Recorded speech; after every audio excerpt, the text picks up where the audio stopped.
बुलेटिनमध्ये स्वागत। पुण्यातील दीनानाथ मंगेशकर रुग्णालयातील तनिषा भिसे यांच्या मृत्यू प्रकरणाचा अहवाल पूर्ण झालेला आहे। आज ससून रुग्णालयाचे दिनकर एकनाथ पवार हे अहवाल अलंकार पोलीस स्टेशन किंवा पोलीस आयुक्तांकडे सादर करणार आहेत।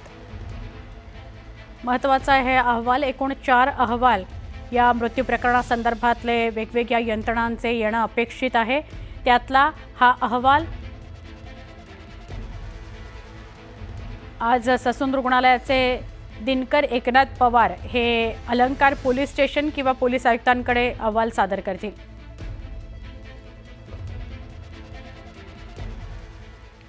तनिषा भिसे मृत्यू प्रकरणी शासनाकडे अंतिम अहवाल सादर झालाय। दीनानाथ मंगेशकर हॉस्पिटलचे डॉक्टर सुश्रुत घैसास यांच्या विरोधात गुन्हा दाखल होईल असा विश्वास आमदार अमित गोरखे यांनी व्यक्त केलाय। तसंच गोरखे यांनी IMAचे अध्यक्ष डॉक्टर संतोष कदम यांच्या वक्तव्याचा समाचार घेतला। सर, खरं तर जो अंतिम अहवाल आहे तो सादर झालाय। आता काय अपेक्षा आहेत? दिरंगाई होती असं वाटतंय का? नाही, दिरंगाई नाहीये। पारदर्शकतेमुळे आज त्या ठिकाणी ज्या 3 समित्या 4 समित्या झाल्या त्याला साहजिक वेळ येणे, काही शासकीय सुट्ट्यांचा पण अभाव झाला, पण येणाऱ्या 2 दिवसामध्ये या सगळ्या सुस्पष्ट येतील आणि आम्हाला अपेक्षित असलेला न्याय त्या ठिकाणी नक्की मिळेल या अहवालातून, असं मला वाटतं। पण या सगळ्याच्या केंद्रस्थानी डॉक्टर घैसास आहे, तुम्ही वेळोवेळ म्हणता, अजूनही तुम्हाला तीच अपेक्षा आहे की त्यांच्यावर गुन्हे दाखल होतील? 100% आज इंडियन मेडिकल असोसिएशनचे जे अध्यक्ष आहेत कदम यांनी एक स्टेटमेंट केले। त्यात असं म्हणणं आहे की त्या मातेवर त्यांनी खऱ्या अर्थानं आरोप केलेत, पण अत्यंत चुकीचे आणि वेदना देणारे हे आरोप आहेत। त्या महिलेनी मातेने कुठल्याही प्रकारचा रेडिओ किंवा केमो केलेला नसताना आपण म्हणताय त्यांनी केमो केली। त्या ठिकाणी मी पुन्हा सांगतो, डॉक्टर घैसास यांच्याकडे ते गेले असता ट्रीटमेंट तिथे चालू केली असता घैसासांनी सांगितलं होतं की तुम्ही IVF करा। छोटी सिस्ट त्या ठिकाणी बाहेर काढल्यानंतर आणि IVF हे मानसिक घैसास यांच्याकडे करा असं सांगितल्यानंतर त्यांनी ती ट्रीटमेंट मानसिक घैसासांकडे न करता इंदिरा IVFला केली। 7 महिन्यांनी डॉक्टर घैसास यांची अपॉइंटमेंट घेऊन गेल्यानंतर घैसासांना कळलं की अरे ही आपल्या मानसिक घैसास यांच्याकडे ट्रीटमेंट नसून इंदिरा IVFमध्ये केलेली आहे। त्यामुळं त्या ठिकाणी त्यांनी रिॲक्शन दिली। 1 महिन्यानंतर इमर्जन्सीसाठी म्हणून त्या तिथं गेल्यानंतर त्यांनी 20 लाख रुपये तुम्ही ताबडतोब भरा, 10 लाख रुपये डिपॉझिटची पावती दिली। मला आज कदम साहेबांना विचारत आहे, आपण डॉक्टर आहात, असोसिएशनचे अध्यक्ष आहात, तुम्हाला डिपॉझिट आणि त्या ठिकाणी जमा डिपॉझिटमधला फरक आणि त्याचबरोबर आपण म्हणताय की त्या ठिकाणी तुम्ही डिपॉझिट मागितलं नाही तर आपण इस्टिमेट मागितलं। इस्टिमेट आणि डिपॉझिट यातला जर फरक आपल्याला कळत नसेल तर आपल्या डॉक्टरटीवर खऱ्या अर्थानं प्रश्नचिन्ह असं मला सांगायचं आहे। एक प्रकारे बदला घेण्याच्या भावनेतनं हे सगळं केलंय असं म्हणतात। या पूर्वग्रहदूषितपणा असू शकतो की त्यांच्या ज्या मानसिक घैसास आहेत, मला कल्पना नाही पत्नी आहे का कोण आहे, पण मानसिक घैसासांकडे ट्रीटमेंट त्यांनी दिली नाही आणि आमच्याकडे त्याचे पुरावे आहेत। त्या घैसासांच्या हॉस्पिटलमध्ये आमचा पेशंट गेला, तिथली पावती आहे। ह्यांनी घैसास सरांनी त्यांच्याकडे ट्रीटमेंट घ्या म्हणून सांगितलंय। ते सगळ्यात सोपी गोष्ट आहे। आपण CDR जर तपासलं, त्यांनी इथपर्यंत म्हटलेत की जर तुमची लायकी नसेल तर तुम्ही ससून हॉस्पिटलला ट्रीटमेंट घ्या। म्हणजे काय तर ससूनला जाणारे लोक ही लायकी नसलेले असतात का? ससून पण एक आज चांगलं हॉस्पिटल आहे। ससूनमध्ये पण गोरगरीब तिथे जनता जाते, म्हणजे त्यांची लायकी नाही का? त्यामुळे अशा प्रकारचे स्टेटमेंट्स करणं हे अत्यंत चुकीचं आहे। अपमानित केलं। अगदी शेवटचा प्रश्न, कदम आता बोलताना ती असंही म्हणालीत की घैसासांची चूक नाही, ते उपचार करणारे डॉक्टर आहेत, ॲडमिनिस्ट्रेशन वेगळं आहे म्हणून केळकरांना बरोबर। हे बघा, आता हा परत जो विषय आहे हा कदमांचं असं म्हणणं आहे की घैसासांची चूक नाहीये, त्या ठिकाणी त्या ॲडमिनिस्ट्रेशनवर त्यांनी गुन्हे दाखल केलेत। त्यात तर त्यांनी डॉक्टर केळकरांचंही नाव घेतलंय। त्यामुळं हे सगळे रिपोर्ट्स आल्यानंतर कोणाची चूक आहे काय, आता टोलवाटोली चालू आहे। कोणीतरी दोषी यातनं स्पष्ट होत आहे, पण टोलवाटोली चालू आहे।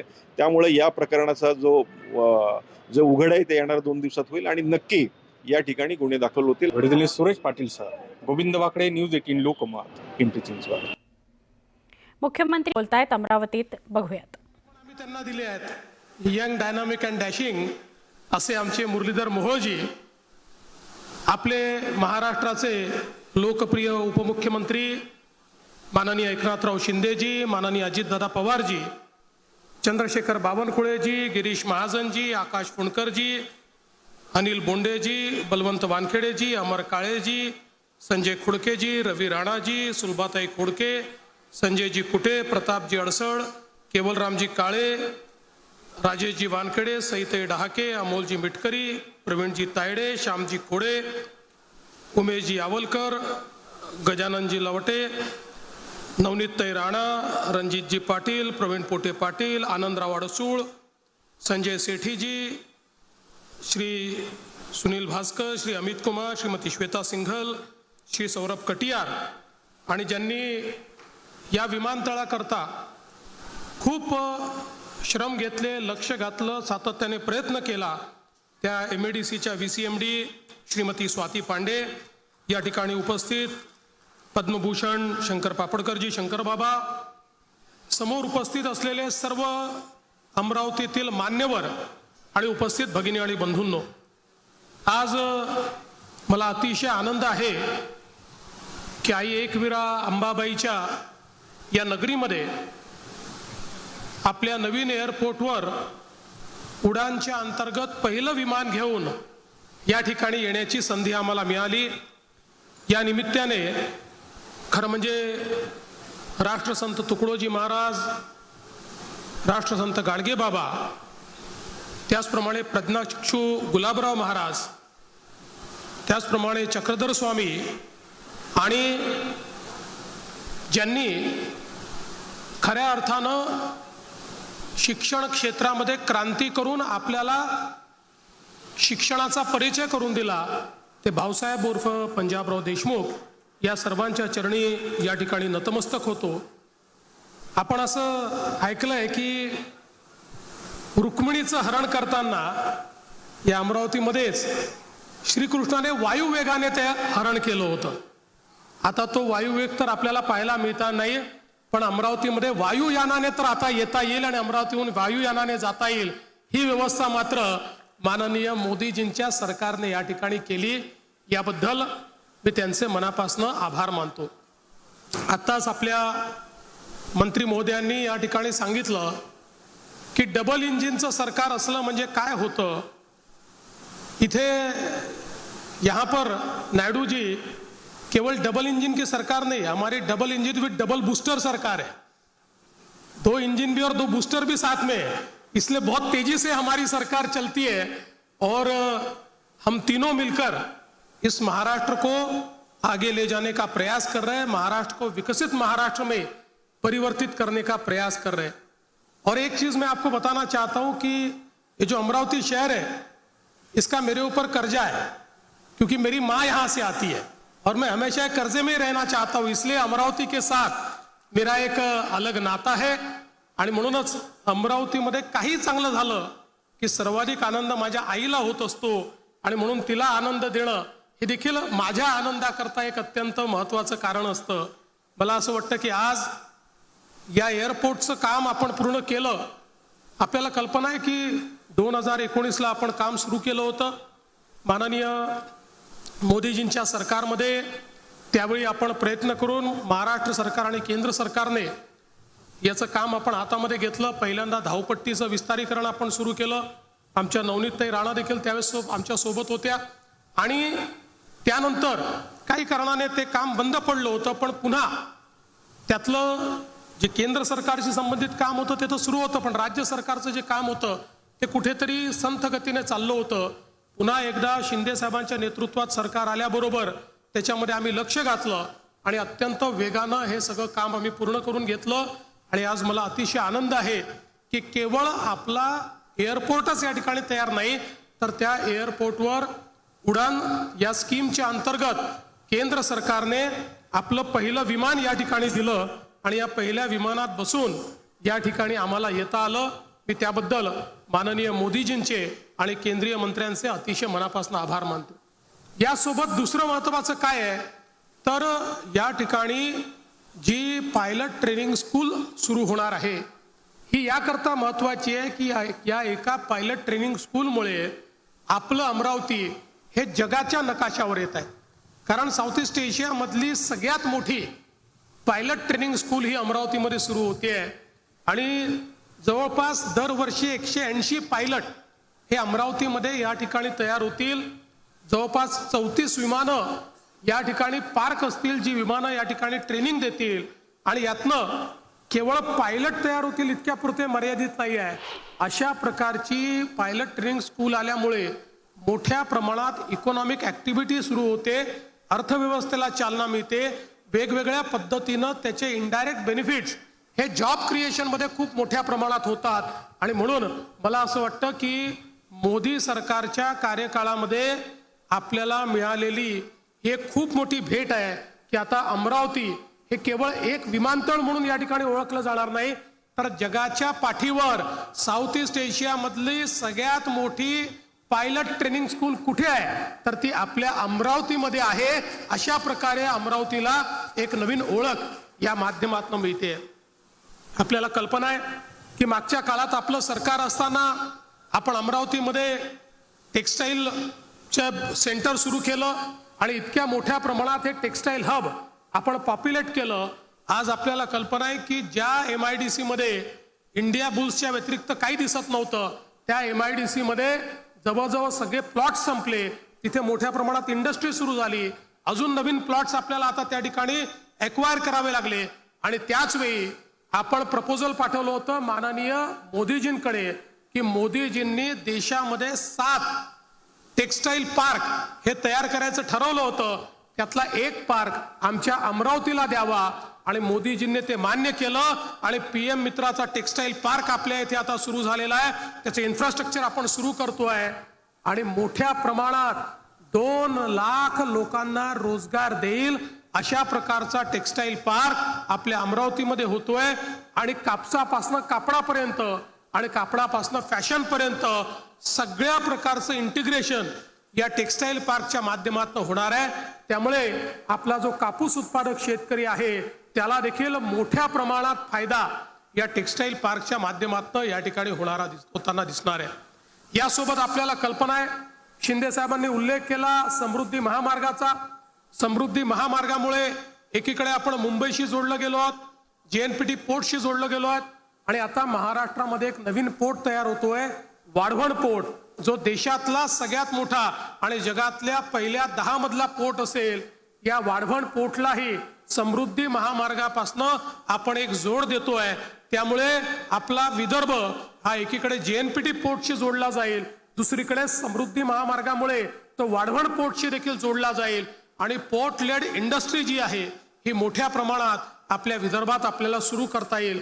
मला सांगताना आनंद वाटतो की नुकतेच डावोसमध्ये जे आपण वेगवेगळे करार केले, जवळपास 16 लाख कोटीचे करार, त्यातले 7 लाख कोटीचे करार हे विदर्भामध्ये आहेत. वेगवेगळ्या विदर्भाच्या भागामध्ये त्या ठिकाणी उद्योग आणण्याकरता आपण हे करार केलेले आहेत आणि मला विश्वास आहे की येत्या काळामध्ये हे चित्र आपल्याला बदललेलं पाहायला मिळेल. यासोबत आपल्याला कल्पना आहे की वैनगंगा नळगंगा हा नदी जोडचा प्रकल्प आपण हातामध्ये घेतला आहे, जो विशेषतः संपूर्ण पश्चिम विदर्भाचे 5ही जिल्हे आणि पूर्व विदर्भाचे 2 जिल्हे अशा 7 जिल्ह्यांचा चेहरा मोहरा बदलणारा आहे. 10 लाख एकर जमीन ही पाण्याखाली येणार आहे आणि आता याचं सगळं जे काही बाबी आहेत त्या अंतिम चरणामध्ये आहेत. आमचा प्रयत्न आहे की या वर्षीच याचं काम आपल्याला सुरू करायचं आहे. आपले मंत्री गिरीश महाजनजी यांना आता ही जबाबदारी मिळालेली आहे आणि कुठल्याही परिस्थितीत हे काम आपल्याला पूर्ण करायचं आहे.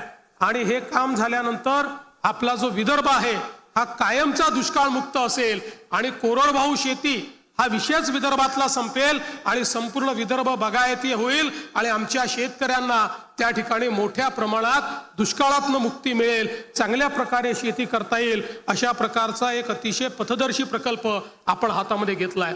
आपल्याला माहिती आहे की दुसरीकडे नानाजी देशमुख कृषी समृद्धी प्रकल्प आपण घेतला. पहिल्या टप्प्यातली गावं आपण केली. आता दुसऱ्या टप्प्यात 6000 कोटी रुपयाचा प्रकल्प आपण सुरू केलाय. विशेषतः अमरावती विभागामध्ये सर्वात जास्त या प्रकल्पाचा फायदा झालाय आणि प्रत्येक गावामध्ये सॅच्युरेशन पद्धतीनं सगळ्या योजना न्यायच्या आणि शेतकऱ्याच्या जीवनामध्ये परिवर्तन करायचं अशा प्रकारचं काम हे नानाजी देशमुख कृषी समृद्धी प्रकल्पाच्या माध्यमातून देखील मोठ्या प्रमाणात आपण करतोय. मला या निमित्ताने हेच सांगायचं आहे की विशेषतः अमरावती विभाग जो आहे हा महाराष्ट्र सरकारच्या पूर्णपणे त्या ठिकाणी अजेंड्यावर आहे. आम्ही आता अकोल्याचं विमानतळ त्याचा देखील विस्तारीकरण करणार आहोत. यवतमाळचं जे विमानतळ आहे ते विमानतळ आता आम्ही अनिल अंबानींच्या रिलायन्स कंपनीकडनं परत घेतलेलं आहे. तेही MIDCला दिलेलं आहे. पुढच्या काळात त्याचंही विस्तारीकरण आम्ही करणार आहोत. विमानतळ हे केवळ कुठल्या तरी श्रीमंतांकरता करण्यात आलेली बाब असं आता राहिलेलं नाही, तर उद्योजक विमानतळ कुठे पाहतात, ज्या ठिकाणी विमानतळ असेल तिथे उद्योग जातो। त्यामुळे आता उद्योग जर हवे असतील तर विमानतळ आणि विमानाची कनेक्टिव्हिटी ही अत्यंत महत्त्वाची आहे आणि ती कनेक्टिव्हिटी या विभागामध्ये तयार करण्याचं काम आपण करतोय। आपल्याला कल्पना आहे अमरावतीला मेडिकल कॉलेजचं काम आपण सुरू केलं आणि त्यासोबत आता येत्या काळामध्ये अमरावतीकरांची इच्छा आहे की या ठिकाणी IT पार्कची निर्मिती झाली पाहिजे। निश्चितपणे तोही विषय आपण हातामध्ये घेतो आहोत आणि अमरावतीला एक चांगला IT पार्क या ठिकाणी कसा तयार करता येईल आणि त्या ठिकाणी आपल्याला IT इंडस्ट्री कशी आणता येईल हाही पुढच्या काळामध्ये आपला प्रयत्न असेल।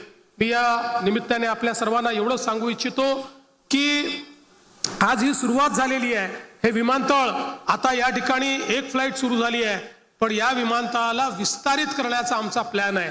कारण आपल्याला हे विमानतळ पूर्णपणे उपयोगी आणायचं असेल तर आपल्याला याची धावपट्टी ही 3000 मीटरची धावपट्टी करावी लागेल। पहिल्या टप्प्यामध्ये ही धावपट्टी 2400ची होऊ शकते। थोडे काही ॲक्विजिशन आपल्याला अजून करावे लागतील, काही रस्ते आपल्याला बदलावे लागतील। ते जर आपण केलं तर आपण 3000 मीटर पर्यंत ही धावपट्टी नेऊ शकतो। त्यामुळे आता या ठिकाणी स्वाती पांडे मॅडम तुम्हाला मी दुसरी नवीन जबाबदारी देतो की आपल्याला ही धावपट्टी 3000 मीटरची करण्याच्या दृष्टीनं पुढचं काम हातामध्ये घ्यायचं आहे, जेणेकरून अमरावतीचं विमानतळ हे फुल फ्लेज विमानतळ, कुठलंही विमान या ठिकाणी उतरू शकेल अशा प्रकारचं विमानतळ आपल्याला भविष्यामध्ये परिवर्तित करायचं आहे, जेणेकरून विदर्भातलं हे एक दुसरं सेंटर असं तयार होईल की ज्या माध्यमातून अतिशय चांगलं काम आपण या ठिकाणी करू शकू। आज गडचिरोलीचं विमानतळ आपण तयार करतोय, संभाजीनगरच्या विमानतळाचं विस्तारीकरण करतोय, पुण्याला एक नवीन विमानतळ आपण करतोय, वाढवण बंदराच्या बाजूला एक नवीन विमानतळ आपण करतोय, वेगवेगळ्या विमानतळाचं विस्तारीकरण या ठिकाणी आपण करतोय। या माध्यमातून एक मोठी कनेक्टिव्हिटी आपण करतोय।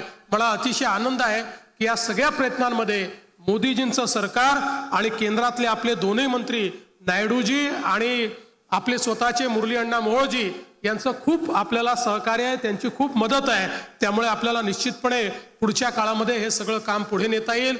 मी आजच्या प्रसंगी अधिक बोलणार नाही, एवढंच आपल्याला आश्वस्त करू इच्छितो की विकासाचा जो आमचा वेग आहे, जसं मगाशी आमच्या शिंदे साहेबांनी सांगितलं की पायलट इकडे असो का तिकडे असो इंजिन तेच आहे आणि ते विकासाचं इंजिन वेगानं धावणारा इंजिन आहे।